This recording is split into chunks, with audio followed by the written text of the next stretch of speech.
اور وہ قوم تھی عمالقہ۔ ان پر جو بادشاہ مقرر کیا گیا اس کا نام تھا جالود، ایک ایسا شخص جو ظلم، وحشت اور طاقت کی علامت بن چکا تھا۔ کہا جاتا ہے کہ جالود عملیق بن عاد کی اولاد میں سے تھا، اور عملیق دراصل انفرا کا بیٹا، عیس کا پوتا اور حضرت اسحاق علیہ السلام کا پڑپوتا تھا، یعنی یہ سلسلہ براہ راست حضرت ابراہیم علیہ السلام تک جا پہنچتا ہے۔ یوں عمالقہ اور دیگر اولاد ابراہیم علیہ السلام کے ساتھ قرآن میں ایک طاقتور اور شہزور قوم کے طور پر جانے جاتے تھے، لیکن ان کی فطرت میں جنگجوئی، خون خرابی اور غرور رس بس چکا تھا۔ روایات میں آتا ہے کہ جالود کا قد تقریباً 15 فٹ لمبا تھا، اور بعض لوگ کہتے ہیں کہ اس کا سایہ 1 میل تک پھیل جاتا تھا۔ اس کی فوج میں 3 لاکھ گھڑ سوار شامل تھے، جو میدان میں اترتے تو زمین ان کے قدموں تلے لرز جاتی۔ بعض مورخین کا کہنا ہے کہ قوم بربر کا تعلق بھی انہی عمالقہ کی نسل سے جا ملتا ہے۔ ایسے ہی طاقتور، مغرور اور جنگجو بادشاہ جالود نے بنی اسرائیل پر ظلم و ستم کی انتہا کر دی، مگر یہ کہانی یہاں ختم نہیں ہوتی، کیونکہ تاریخ گواہ ہے کہ جب ظلم اپنی حدوں کو چھوتا ہے تو اللہ کا فیصلہ قریب آ جاتا ہے۔ دوستو، زمانہ گزرتا گیا، عمالقہ کی سلطنت پھیلتی چلی گئی، یہاں تک کہ انہوں نے اشوری بادشاہوں کے دور میں فلسطین اور شام کی سرزمینوں پر بزور بازو قبضہ جما لیا۔ ان کے قلعے مضبوط، ان کے لشکر بے خوف اور ان کے مظالم بے انتہا ہو چکے تھے۔ ایسے میں اللہ تعالیٰ نے اپنے نبی حضرت موسیٰ علیہ السلام کو حکم دیا کہ وہ ارض مقدس کو عمالقہ کے قبضے سے آزاد کروائیں۔ جب حضرت موسیٰ علیہ السلام اپنی قوم یعنی بنی اسرائیل کے ساتھ فلسطین کے قریب پہنچے تو انہوں نے اپنی قوم سے فرمایا، اے بنی اسرائیل، اس مقدس سرزمین میں داخل ہو جاؤ جو اللہ نے تمہارے لیے لکھ دی ہے، اور پیٹھ نہ دکھاؤ ورنہ تم نقصان اٹھانے والوں میں سے ہوگے۔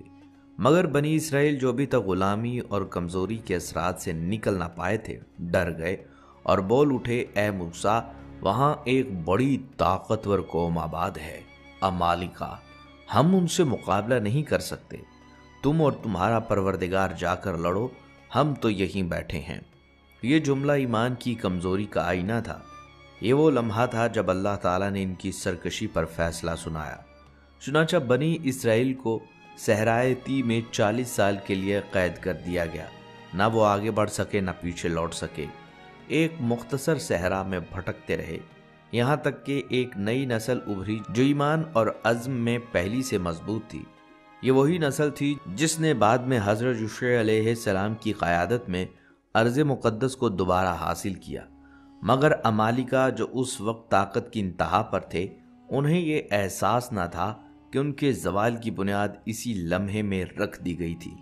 دوستو، یہ وہ وقت تھا جب بنی اسرائیل کو عمالقہ کی طاقت سے خوف آ چکا تھا۔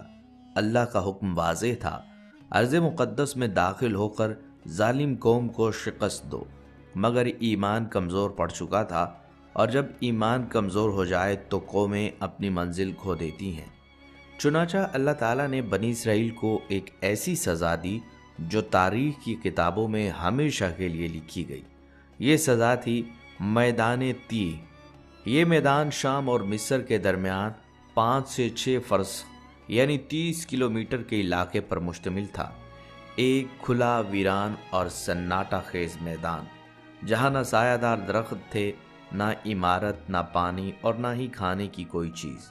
اللہ کے حکم سے حضرت موسیٰ علیہ السلام اپنی قوم کے ساتھ عمالقہ سے بیت المقدس کو آزاد کرانے نکلے، مگر جب فلسطین کے قریب پہنچے تو بنی اسرائیل عمالقہ کی دہشت کے سامنے ڈھیر ہو گئے، اور پھر وہ دن آیا جب اللہ نے ان پر اپنا فیصلہ نازل کیا۔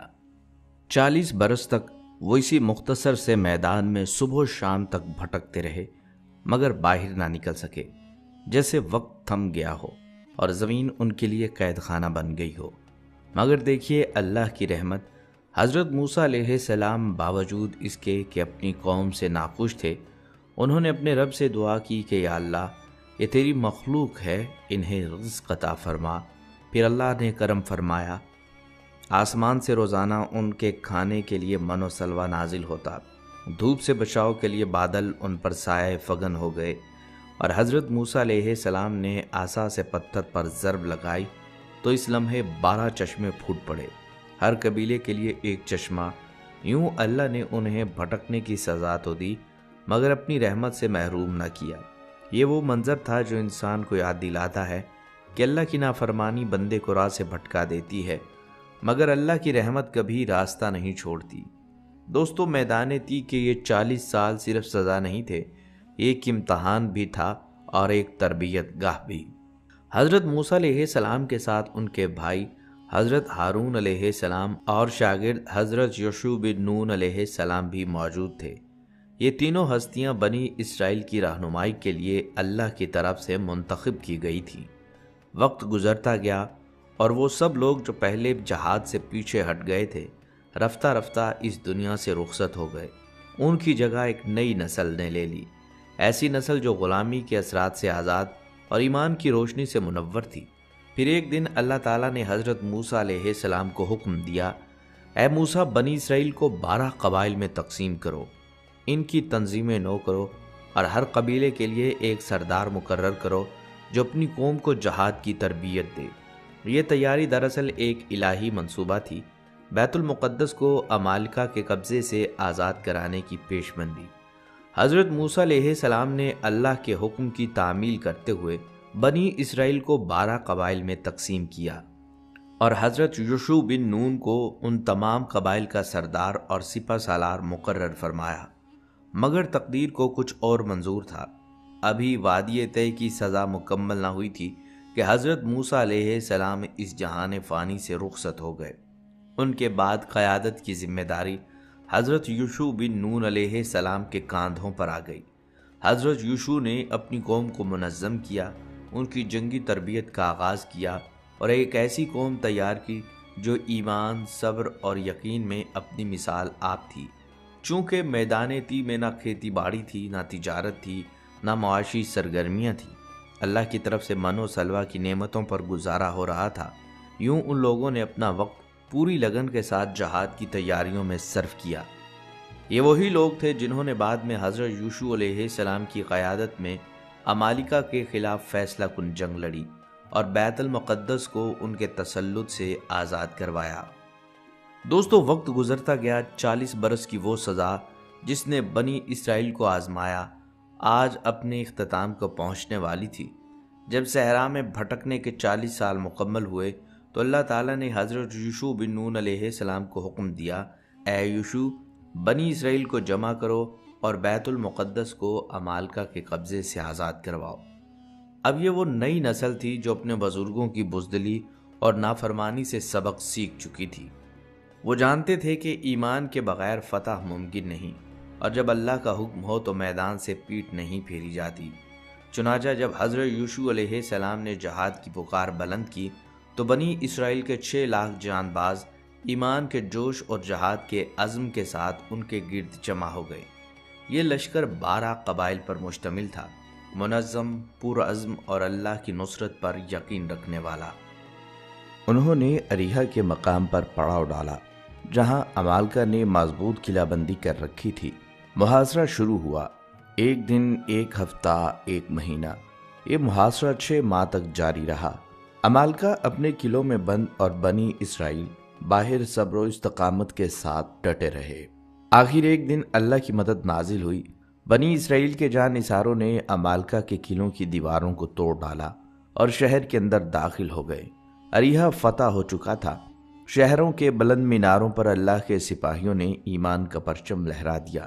اس فتح کے بعد بنی اسرائیل نے قرآن کے دیگر شہر بھی فتح کیے، یہاں تک کہ فلسطین اور شام کا وسیع علاقہ عمالقہ کے قبضے سے آزاد ہو گیا۔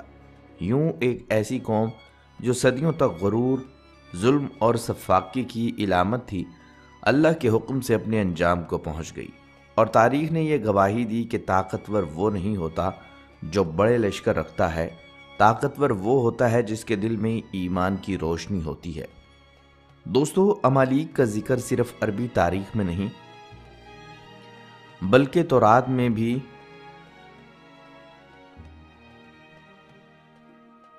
بلکہ تورات میں بھی موجود ہے۔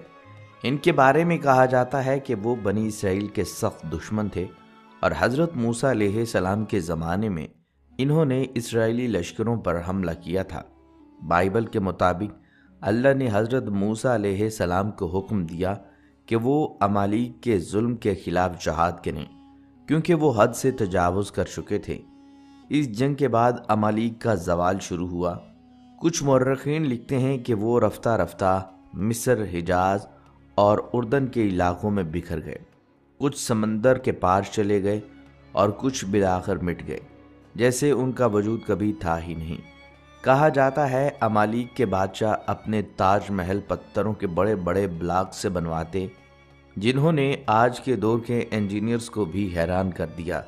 ان کے جسم اتنے مضبوط تھے کہ وہ بڑے بڑے درختوں کو ایک ہاتھ سے اکھاڑ سکتے تھے۔ بعض روایات کے مطابق وہ زمین کی مخلوق تھی جنہیں جنات بھی دیکھ کر ڈرتے تھے، لیکن جب اللہ کا حکم آیا تو وہی زمین جس پر وہ فخر کرتے تھے ان کے لیے عذاب بن گئی۔ ان کے شہر مٹی میں دفن ہو گئے، ان کی بستیاں ملبے کا ڈھیر بن گئیں اور ان کے نام صرف روایات اور قصوں میں باقی رہ گئے۔ قرآن میں اگرچہ عمالیق کا نام نہیں آتا، لیکن اللہ پاک سورہ ابراہیم میں فرماتے ہیں، کیا تم نے نہیں دیکھا کہ تم سے پہلے کی قومیں عاد، سمود اور وہ جو ان کے بعد آئے وہ ہم سے چھپ نہ سکے۔ مفسرین لکھتے ہیں ان پچھلی قوموں میں عمالیق بھی شامل تھے، وہی قوم جس نے اپنی طاقت پر بھروسہ کیا اور اپنے خالق کو بھلا دیا۔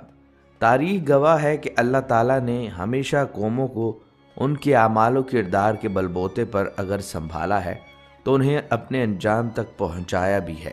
جو قومیں اللہ تعالیٰ کی مہلت سے فائدہ اٹھا گئیں وہی فائدے میں رہیں، اور جو احکام الہی سے سرکشی کی مرتکب رہیں ان کے لیے پھر رب نے ذلت اور رسوائی ہی لکھ دی۔ تاریخ کے طالب علم جانتے ہیں کہ جب بھی کوئی قوم گمراہی کے اندھیروں میں بھٹکی تو اللہ تعالیٰ نے ان پر سفاق اور جابر حکمرانوں کو ہی مسلط کیا۔ حضرت موسیٰ علیہ السلام کے دور میں ایسی ہی ایک قوم عمالقہ تاریخ کی کتابوں میں سفاکیت کے حوالے سے ہمیشہ یاد رکھی جائے گی۔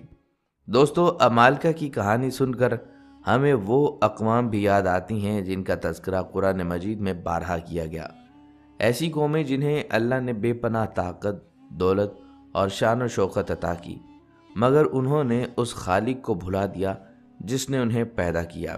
جیسا کہ قوم عاد، وہ عظیم قوم جو حضرت نوح علیہ السلام کے بعد زمین پر سب سے زیادہ طاقتور مانی جاتی تھی، ان کے شہر احقاف کے میدانوں میں بادلوں کو چھوتے محلات اور چٹانوں سے تراشے گئے۔ ان کے شہر احقاف کے میدانوں میں بادلوں کو چھوتے محلات اور چٹانوں سے تراشے گئے ستونوں والے گھر تھے۔ قرآن مجید انہیں عاد ارم ذات العماد کہہ کر پکارتا ہے، یعنی وہ قوم جس کے ستون مثل عمارتوں کے تھے، جن کی مثال اس سے پہلے کسی نے نہ دیکھی تھی۔ اللہ نے انہیں جسمانی قوت، طویل عمری اور زمین کی وسعت بخشی، مگر وہ غرور میں آ کر کہنے لگے، ہم سے زیادہ طاقتور کون ہے؟ انہوں نے اللہ کے نبی حضرت ہود علیہ السلام کی دعوت ٹھکرا دی اور شرک، ظلم اور تکبر میں ڈوب گئے۔ آخرکار وہ دن آیا جب آسمان سے بادل اٹھا، قوم نے سمجھا کہ بارش آنے والی ہے، مگر وہ بارش نہیں، اللہ کا عذاب تھا۔ ایک خوفناک چیختی چنگھاڑتی آندھی نے 7 راتیں اور 8 دن ان پر ہلاکت برپا کی، یہاں تک کہ وہ ایسے گرے جیسے کھجور کے سوکھے تنے۔ یوں وہ قوم جو پہاڑوں سے اونچے محلات بناتی تھی ریت میں دفن ہو گئی، اور آج ان کے آثار بھی ماضی کی گرد میں چھپ چکے ہیں۔ بلکہ دوستو، قوم عاد کے بعد زمین پر ایک اور طاقتور قوم سمود بھی ابھری۔ یہ لوگ عاد کے بعد کے زمانے میں آباد ہوئے اور اپنی طاقت، فن تعمیر اور تمدن کے باعث مشہور تھے۔ ان کے شہر مدائن صالح کے پہاڑوں میں آج بھی وہ چٹانیں موجود ہیں جنہیں یہ لوگ اپنے ہاتھوں سے تراش کر گھروں میں بدل دیتے تھے۔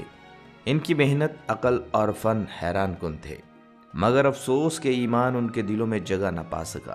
اللہ تعالیٰ نے ان کے پاس اپنے نبی حضرت صالح علیہ السلام کو بھیجا، انہیں توحید کی دعوت دی اور اس بات سے روکا کہ وہ اللہ کے علاوہ کسی کو نہ پکاریں، مگر قوم کے سرداروں نے مذاق اڑایا اور کہا، اے صالح، اگر تم سچے نبی ہو تو پہاڑ سے ایک زندہ اونٹنی نکال کر دکھا۔ اللہ نے اپنی قدرت سے چٹان پھاڑ دی اور اس میں سے ایک عظیم الحبسہ اونٹنی نکلی جو ان کے لیے نشانی تھی۔ حضرت صالح علیہ السلام نے انہیں حکم دیا کہ اس اونٹنی کو نقصان نہ پہنچائیں، یہ اللہ کی نشانی ہے۔ لیکن تکبر نے ایک بار پھر عقل پر پردہ ڈال دیا۔ انہوں نے آپس میں سازش کی اور اس اونٹنی کو قتل کر دیا۔ تب حضرت صالح علیہ السلام نے فرمایا، اب 3 دن کے اندر تم پر اللہ کا عذاب نازل ہوگا۔ اور پھر عذاب آیا، زمین لرز اٹھی، ایک زبردست کڑکدار آواز نے سب کچھ نیست و نابود کر دیا۔ پہاڑوں کے بیچ آباد یہ قوم پتھروں کی طرح جم کر رہ گئی۔ یوں قوم سمود بھی قوم عاد کی طرح غرور کے نشے میں فنا ہو گئی۔ دوستو، یوں لگتا ہے کہ انسان نے تاریخ سے کبھی سبق نہیں سیکھا۔ قوم عاد غرور میں ڈوب کر مٹی میں دفن ہو گئی۔ قوم سمود نے اللہ کی نشانی کو قتل کیا اور چٹانوں میں جم کر رہ گئی، اور عمالقہ وہ طاقتور قوم جو ان سب کے بعد ظاہر ہوئی، اپنے ظلم و جبر کے باعث اللہ کے غضب کا شکار بنی۔ مگر کہانی یہیں ختم نہیں ہوتی۔ ان سب کے بعد ایک اور قوم نے نہ صرف رب کی نافرمانی کی بلکہ فطرت کے اصولوں سے بغاوت کر دی، اور وہ تھی قوم لوط۔ اللہ تعالیٰ نے انہیں خوبصورت وادیوں میں بسایا، زرخیز زمینیں دی، ندی نالے، باغات اور امن عطا کیا۔ مگر نعمتیں جب آزمائش بن جائیں تو دلوں کا حال ظاہر ہو جاتا ہے۔ انہوں نے اپنی خواہشات کو اپنا معبود بنا لیا اور وہ فعل اختیار کیا جو اس سے پہلے کسی قوم نے نہیں کیا۔ مرد مردوں کے ساتھ بدفعلی کرنے لگے۔ اللہ تعالیٰ نے اپنے نبی حضرت لوط علیہ السلام کو ان کی طرف بھیجا۔ انہوں نے کہا، کیا تم ایسی بے حیائی کرتے ہو جو دنیا میں تم سے پہلے کسی نے نہ کی ہو؟ اللہ سے ڈرو اور اپنی قوم کو پاکیزگی کی طرف لوٹاؤ۔ مگر جواب میں وہ ہنسے اور حضرت لوط علیہ السلام کو بستی سے نکال دینے کی دھمکیاں دیں۔ بالآخر جب بغاوت حد سے گزر گئی تو آسمان سے اللہ کا حکم آیا اور زمین پر عذاب نازل ہوا۔ رات کے اندھیرے میں فرشتے اترے اور حضرت لوط علیہ السلام اور ان کے ایمان والے چند ساتھیوں کو نکالا، اور پھر وہ ہوا جو کبھی نہ ہوا۔ زمین الٹ دی گئی، ان کے اوپر آسمان کا پتھریلا عذاب برسا اور پوری بستی صفائے ہستی سے مٹ گئی۔ یوں ایک اور قوم جو طاقت، امن اور نعمتوں میں ڈوبی ہوئی تھی، اپنی نافرمانی کے باعث عبرت کی مثال بن گئی۔ دوستو، قوم عاد طاقت میں مٹی میں دفن ہوئی، قوم سمود نے نشانی کا انکار کیا، قوم لوط نے فطرت سے بغاوت کی، اور عمالقہ نے ظلم و جبر کو اپنا شعار بنا لیا۔ مگر ایک قوم ایسی بھی تھی جس نے اللہ کی نعمتوں کو دنیاوی لالچ میں بدل دیا۔ یہ تھی قوم مدین۔ مدین ایک خوشحال تجارتی مرکز تھا جہاں بازاروں کی رونق، قافلوں کی چہل پہل اور مال و دولت کی فراوانی عام تھی۔ اللہ نے ان کے درمیان اپنے نبی حضرت شعیب علیہ السلام کو بھیجا۔ آپ نے انہیں حکم دیا کہ ناپ تول میں انصاف کرو، لوگوں کے حقوق نہ کھاؤ اور زمین میں فساد نہ پھیلاؤ۔ اللہ نے ان کے درمیان اپنے نبی حضرت شعیب علیہ السلام کو بھیجا۔ آپ نے انہیں حکم دیا کہ ناپ تول میں انصاف کرو، لوگوں کے حقوق نہ کھاؤ اور زمین میں فساد نہ پھیلاؤ۔ مگر ان کی آنکھوں پر دنیا کی چمک کا پردہ پڑ چکا تھا۔ انہوں نے کہا، اے شعیب، کیا تمہاری نماز ہمیں یہ سکھاتی ہے کہ ہم اپنی دولت پر اختیار نہ رکھیں؟ انہوں نے دین کو مذاق سمجھا اور حلال و حرام کی تمیز مٹا دی۔ حضرت شعیب علیہ السلام نے بار بار سمجھایا، مگر جب بغاوت حد سے گزر گئی تو اللہ کا عذاب نازل ہوا۔ ایک خوفناک زلزلہ آیا، زمین لرز اٹھی، عمارتیں گر گئیں اور ایک زوردار آواز نے ان کی روحوں کو چیر دیا۔ صبح جب سورج نکلا تو مدین کی وہ تجارتی بستی ویران ہو چکی تھی۔ یوں وہ قوم جو ناپ تول میں ایک دانہ کم کر کے خود کو عقل مند سمجھتی تھی، اللہ کے انصاف میں مٹ گئی، اور آج ان کے بازاروں کی گونج بھی تاریخی کی خاموشی میں گم ہو چکی ہے۔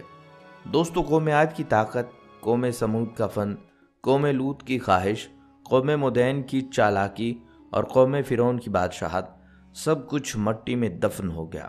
عمالقہ جیسے دیو ہیکل انسان جو پہاڑوں سے اونچی عمارتیں بناتے تھے، آج ان کے نام بھی صرف تاریخ کے اوراق میں باقی ہیں۔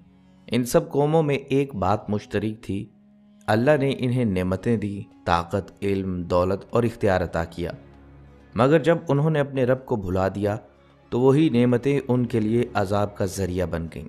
قرآن ہمیں بار بار یاد دلاتا ہے اللہ کسی قوم کی اس وقت تک حالت نہیں بدلتا جب تک وہ خود اپنے آپ کو نہ بدلیں۔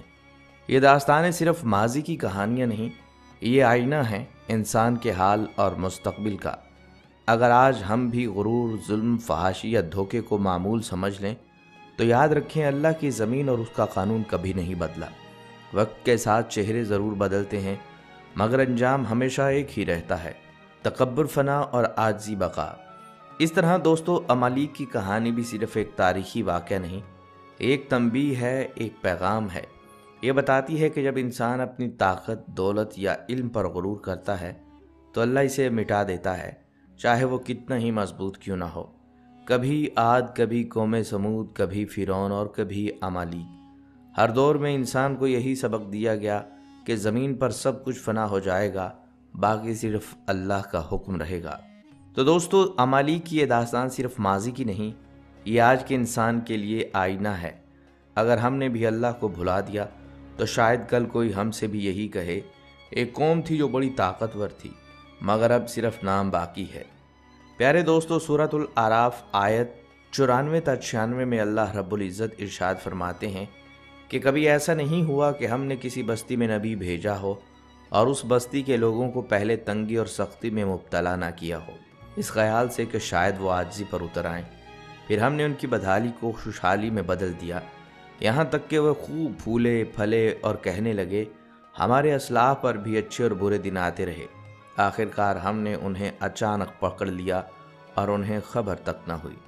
اگر بستیوں کے لوگ ایمان لاتے اور تقوی کی روش اختیار کرتے تو ہم ان پر آسمان اور زمین سے برکتوں کے دروازے کھول دیتے، مگر انہوں نے تو جھٹلایا، لہٰذا ہم نے اس بری کمائی کے حساب میں انہیں پکڑ لیا جو وہ سمیٹ رہے تھے۔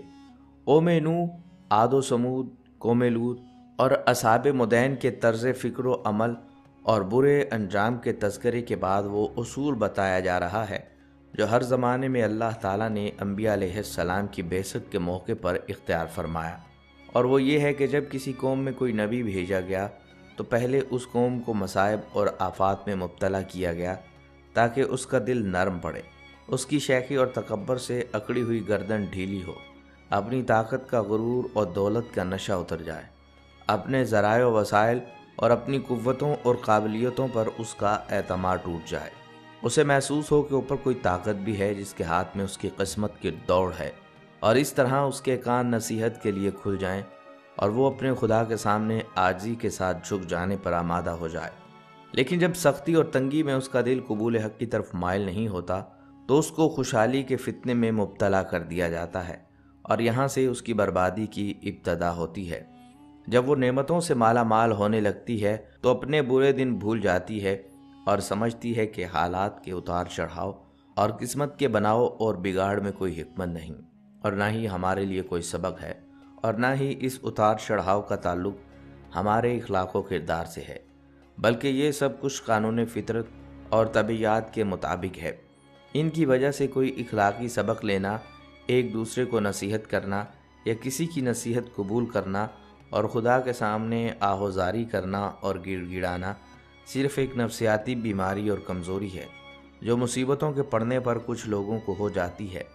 یہ معاملہ قوموں کی طرح افراد کے ساتھ بھی پیش آتا ہے، انہیں بھی تنگی سختی کے امتحان میں ڈالا جاتا ہے، لیکن جو لوگ اسے صرف حالات کا الٹ پھیر اور معمول کی بات سمجھتے ہیں، ان کی ذہنی کیفیت کا نقشہ نبی صلی اللہ علیہ وسلم نے اس حدیث میں کھینچا کہ مصیبت مومن کی تو اصلاح کرتی چلی جاتی ہے، یہاں تک کہ جب وہ اس بھٹی سے نکلتا ہے تو ساری کھوٹ سے صاف ہو کر نکلتا ہے، لیکن منافقت کی حالت بالکل گدھے کی سی ہوتی ہے جو کچھ نہیں سمجھتا کہ اس کے مالک نے اسے کیوں باندھا تھا اور کیوں اسے چھوڑ دیا۔ بہت سے لوگ ایسے بھی ہیں جو مصیبت اور تنگی میں اللہ کو یاد کرتے ہیں، لیکن جب آسانی اور فراخی آتی ہے تو خدا کو بھول جاتے ہیں۔ تنگی میں 10 روپے تھے تو وہ پورے راہ خدا میں خرچ کر دیے، لیکن اب بے حساب تو گن گن کر خرچ کرتے ہیں، کیونکہ وہ سمجھتے ہیں کہ جو کچھ انہیں ملا ہے وہ ان کی محنت اور قابلیت کی وجہ سے ملا ہے۔ جان لینا چاہیے کہ یہ طرز فکر و عمل مناسب نہیں اور خسارے کی طرف لے جانے والا ہے۔ دعا کیجیے اللہ تعالی ہم سب کو اپنے دین کی صحیح فہم بخشے اور اس فہم کے مطابق دین کے سارے تقاضے پورے کرنے کی توفیق عطا فرمائے۔ آمین یا رب العالمین۔